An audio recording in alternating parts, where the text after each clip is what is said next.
The Day the Earth Stood Still is, without a doubt, one of the best films of the 1950s, if not the whole 20th century. An alien spacecraft lands in Washington, D.C., out of which emerges Klaatu, Michael Rennie, an emissary from an alien federation. Klaatu comes in peace in the hope of guiding humanity toward a better future, but trigger-happy soldiers and the world's squabbling governments are unwilling to listen to his grave warnings about Earth.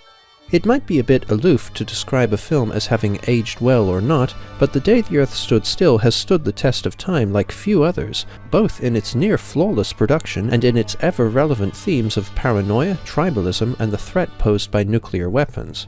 The film hooked me from its first moments, and I'm not even referring to Bernard Herrmann's eerie, richly textured theremin-based score.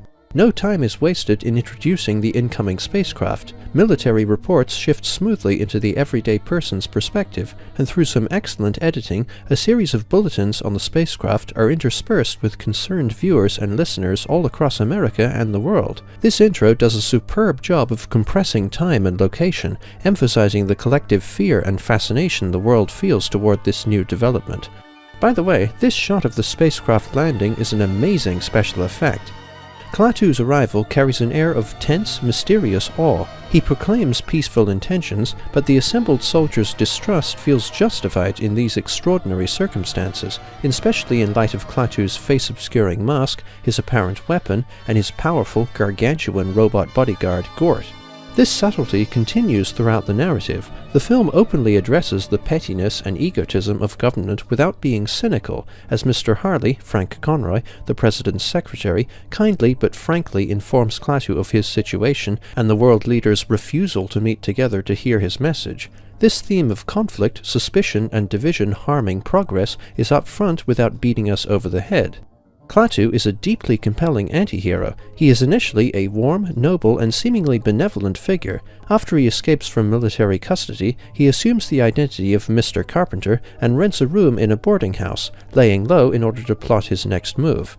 There are some very touching scenes of Klaatu bonding with Bobby, Billy Gray, the young son of fellow tenant Helen Benson, Patricia Neal, and of Klaatu confiding in a scientist. These scenes of Klaatu interacting with humanity are both tense and amusing. He can't say too much or he'll give himself away, but when he tries to explain to Bobby how the spacecraft moves, almost giving himself away anyway, the people around him just casually mock him. Klaatu's housemates think he's just an out-of-towner, judging by his friendly detachment.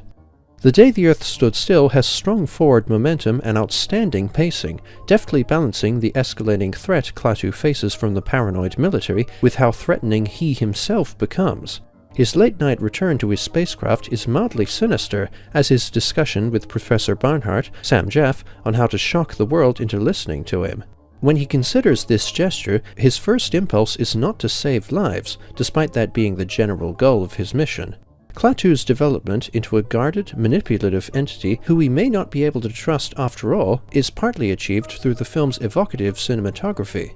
When Klaatu is consulting with Professor Barnhart, the professor sits while Klaatu stands, tall, stiff, and imposing despite his polite, mild-mannered demeanor. This symbolizes the power Klaatu has over humanity. As Klaatu makes his way to his spacecraft, followed by Bobby, this street scene is lit in such a way that Bobby is illuminated in the distance, but Klaatu is shadowed in the foreground, reflecting R and Bobby's growing suspicion of him. The day of the title, in which Klaatu cuts off all electricity for 30 minutes, is deeply eerie, depicting a world in stasis.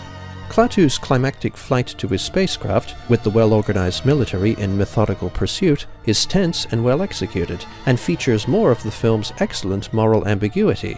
The military is now even more determined to recapture Klaatu after the global blackout he just caused, which is entirely understandable.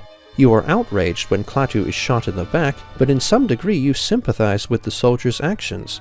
After he is revived by Gort, Klaatu's final speech, in which he reveals the true purpose of Gort and delivers his ultimatum, cease nuclear testing and join an interplanetary society of peace or face destruction, is both captivating and chilling, his cold, stern authority a far cry from his gentleness at the start of the film.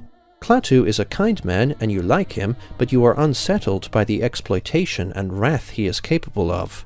Gort has a stolid, formidable presence, as an obedient yet deadly machine with no emotions. While you might dismiss the costume as just a tall man in a spandex suit, Gort's design has a powerful simplicity to it, human-like but enormous, unfeeling and inscrutable. It is revealed that Gort is a member of a race of indestructible robots created by Klaatu's people, and they have been given absolute power to enforce the law through lethal means. Klaatu's people live in harmony because of these deadly enforcers, which implies a society of peaceful, prosperous repression, rather than a peaceful, just society built upon free will.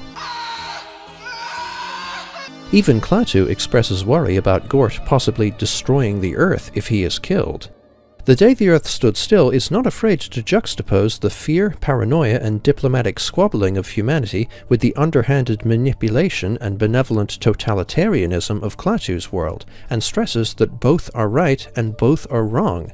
The Day the Earth Stood Still may be even more relevant now than in 1951, highlighting the dangers of black and white morality and showing how both sides of an issue can be flawed. The modern world is more riddled with division than ever, and it's very rare for one stance or viewpoint to be without fault or have all the answers.